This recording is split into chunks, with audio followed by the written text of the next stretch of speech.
You have people at work, they're not present, and they're not asking how they can add value. It's the fundamentals of business.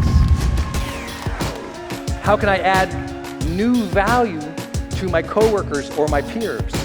How can I add new value to the people even above that strategy at work? I want you to think beyond what you're capable of and what your skill set is and ask a different question. Not what the American education system, which is, what am I good at? The question is, how can I drive new value? I'll tell you a secret for entrepreneurs. Most of your peers in your industry expect nothing from you, and that's why you're going to win today. Who's ready?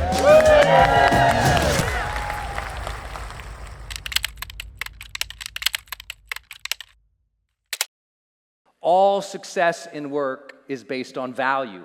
Everything we know, we do, we give, we serve in work, no matter what work is a function of value. But very few people think strategically about value, so I'm going to go a little geeky business with you. You want to play? Yep.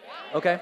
We're just going to think about like a simple value matrix, and I'm going to teach you a simple idea, and you might just draw these out with me. This says EVNV. Don't worry, I'll teach you what it means. Every given context that you're in, let's start with, assume you have a team. Right? And your team might be your family, it might be your friends in your living room, it might be more organizational or corporate. But let's just imagine you got some people working with you. And EVNV is how we're going to get to a value matrix. And here's what I mean by that. In every given job, there's roles below you, above you, and to your left and your right. Right? And so there's often a hierarchy that's happening around you. There's a context happening around you. Most people, when they get a job, the reason they're stuck in the job is because they're stuck in the value frame of that job. What they do is they go to work and they do the job. But if you don't go beyond the job, you don't get promoted beyond the job. Now, we all know that. The problem is, in an entrepreneurial world where half of this audience is, who's dictating that for us? You know, you're just trying to get the posts done during the day. You're like, I can't do anything else. I'm already busy, Brendon. Here's a strategic way to think about it. EVNV. Let's go through. EV means expected value. I want you to think of, okay, in this role, what would be the expected value?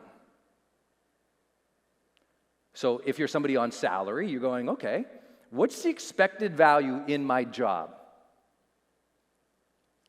Then you start working a simple matrix. You go, okay, the folks below my role in the organization, what's the expected value that they expect from me to them?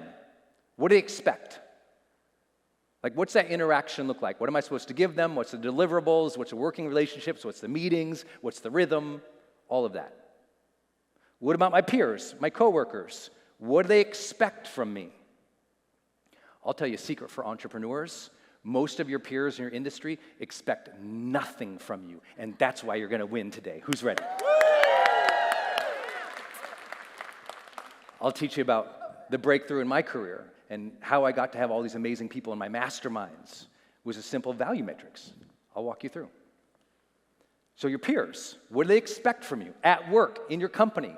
Like literally, this is not a conceptual thing. Write it down. What do they expect? And if you don't know, which by the way, I did a survey on this. Sorry, it was pre-pandemic, but it was fascinating.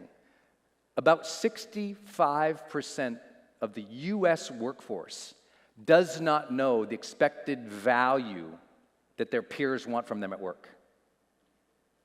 Well, you know, I go to work sometimes and my coworker's there and we have a meeting. Yeah, but in your career, what's the expected value between you and your coworkers? I don't know. Well, then how can you deliver the value? If business success is based on value and you don't know the expected value of everybody around you, how can you deliver it? Is this resonating with anybody? Yeah. Same thing, if you got a boss, you got a higher up, what's the expected value that they think you should be driving. Right? We all know in our personal lives when there's not clear expectations, the relationships struggle, right? It's so weird. Everybody around the world knows that, which is what started my survey years ago, because I said, okay, if we all know that shared expectations are critical to relationships, how is it people in jobs don't know the expected value of everybody around them? So why is this relevant? Leaders, go home and teach your team this. Everybody, what are we supposed to do here? What's the expected value of this role, of this job, of this person? When we don't have clarity around that, it's just like, how does the organization flow together? And it's not always your job to dictate that. It's your job to put that in the minds of your people so they start asking the questions. And if you have a bunch of people who never ask these questions, you have an underperforming organization. If you have a bunch of people who don't ask this question, you hired wrong. Too much for the morning? No. Yeah. If you have someone in your life who doesn't ask this question about how they can bring value into your day or your week, you might have chose wrong. It might be time for a conversation. I shared last month how even just in my household, on Sunday, we get together and we say, what's the week like? And what do you need this week? How can I help this week? It's this constant question of like, okay, you have all this going on. Can I help with food? Can I help with transportation? Can I arrange this thing? And we're doing that together all the time. Absent from that, you feel at home like you're both fighting different battles. Anyone ever been there? Yeah. It's like, how come we're not adding value to each other? And that's where marriages end. Someone in that relationship is in the wrong time zone. They're still fighting, high school demons about relationships. So they're not even present. Could you imagine dating someone who's not present and who doesn't want to add value to you? Who's ever done that? I dated her too. Okay. She ain't around no more. So now think about it at work. You have people at work, they're not present, and they're not asking how they can add value. It's the fundamentals of business. So this is the first part of the matrix, right? Now the second piece is NV, and NV stands for, guess what? New value. Because your job is to go, okay, I know this is what's expected, but I'm going to do more. And you start plussing purposefully and consciously in each direction. Okay, how can I add new value to those who are coming up? How can I add new value to my coworkers or my peers? How can I add new value to the people even above me?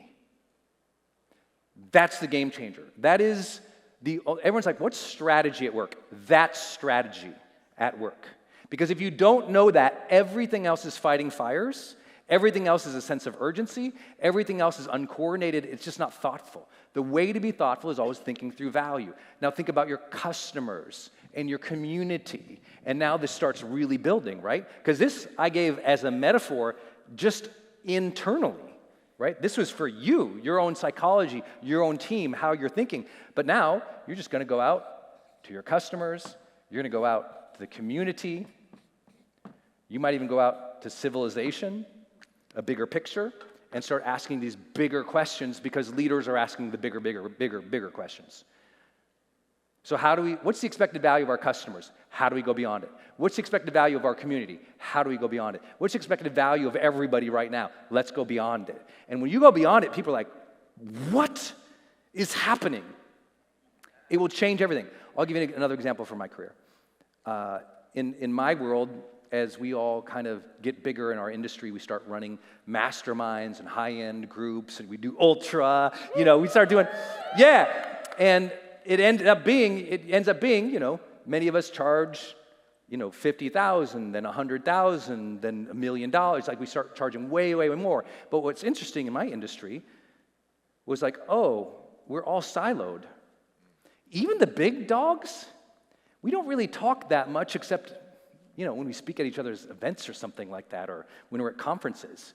We're kind of all separate, building different groups and programs. We're not really learning from each other. And what I realized, there was no expectation. The only expectation was, when I have a book out, can you promote it? That was the whole expectation of the influencer category when I came in. There was no shared best practices in large across multiple things. Maybe if you're a book writer, you go to a book conference, or a speaker, you go to a speaker conference, or a seminar leader, you go to a seminar on how to do seminars. But it was like there wasn't much shared. And if there was, the peer group levels were extraordinarily expensive. I mean, like really pricey. And I was like, there's not that much of an expectation. No one's adding new value. So I reached out to what were probably the 10 or 15 of us at the time who had more than 1 million fans. There weren't many people. And all of them had to be earning 5 million or more above. So it was 1 million fans plus people and, about a $5 million type business. And I said, let's just meet up. And they're like, how much you can charge, Brendon? I go, no, let's just meet up. Let me take you camping or something. And they're like, what? And we're going to sit around and we're going to share everything we know, and maybe we'll go kayaking or something. Well, how much are you going to charge? No, just show up. I'll handle all of it. They're like, what do you mean you handle it? I said, just show up and be willing to share best practices. People couldn't even believe it. People didn't believe it so much. I invited, 20 people to the first one, and I think we had 6. 6. But then we did it, and they're like, wait, we're going to start sharing this stuff? That's crazy. The next one, we had 20, and by then we were I was flying them in jet helicopters above the Grand Tetons racing. I mean, we were doing crazy stuff. Crazy. No one had ever done that before. I bet you have peers, and I bet you have even people who might be slightly above. They might not even know that you're doing what they're doing. They might never come together and share. Because a big belief to me is that so many people, we think we can only add value at work based on an old time zone in which our competencies were developed, our particular skill set. Right? So success at work for you means I'm highly skilled or not. This is from the 1920s all the way until the current day today. We're still teaching kids your value is based on the skill and the certification, right? You got this diploma and you have a skill, get a job on that. We're still en masse indoctrinating the world on this. But there's ways to add value. They're way beyond that. In a social community, my value in that particular group and in a couple other dozens of groups now that I run or work with is just bringing people together. I don't even have to be the smart guy, thank God. Doesn't it feel good when you can have a lot of success and you don't have to be the smartest person in the room? Yeah, maybe you brought the room together. Maybe you're not even there, you just recognize these two people don't even know each other and they're out there fighting silos by themselves. Do you know, when I started working with the Fortune 50 CEOs, it stunned me they didn't know each other. At all, not even a casual thing. Where then I'd go to some fancy conference in Aspen and there'd be world leaders who were all hanging out and talking. And I was like, how come they know each other, but over here, these people don't know each other? And so I'm just sending invites, sending links, connecting people. I want you to think beyond what you're capable of and what your skill set is and ask a different question. Not what the American education system, which is, what am I good at? The question is, how can I drive new value? This is the way you break through. How can I drive new value to those around me, to my customer, to my community, and even, yes, I know it sounds weird to say civilization at itself, but the civil rights movement was adding new value. As we go to other planets, that's civilization. As you start thinking bigger, you're thinking, the world, humanity, how can we do better? Some of you are solving health problems for the world. That's adding new value in areas that haven't been added before. If I talk with you and there's not a conversation about adding new value, I know you're in the wrong time zone, and I know you're probably going to grind it out 5, 10 years longer than you need to. This is strategy. You all like it so far? Yeah. Okay. There's 2 ways to learn today. You can take that and write it down philosophically, or tonight, tomorrow, you sit down with your team and you workshop it. Who's going to workshop it? Yeah, I'm fine if it's just you and your green tea, but if you will sit down and you obsess about it. Just to give you an idea, I do this every week of my life for 17 years. I'm always asking, what's the new value? It doesn't mean I have to go create everything, because remember, it's not always just about me, my competency, my skill, my product even. A lot of the new value in the world isn't even about new products. It's about new partnerships. You don't have to go create 17 more things. You got to plug your 17 things into new streams of value that already exist. Now you're talking strategy, right? You already have products. You're just not plugging them into streams of value that already exist. So you're always creating new things for the same stream of value. If you're always creating new things for the same stream of value, the weird thing is, that's called overwork. We have to ask, okay, how can we take what we do have already and plug it into new streams of value? It's a faster way to scale a business. Is this too dorky, or you guys are with me? Okay? Too dorky? Okay. It is dark out there, so sometimes I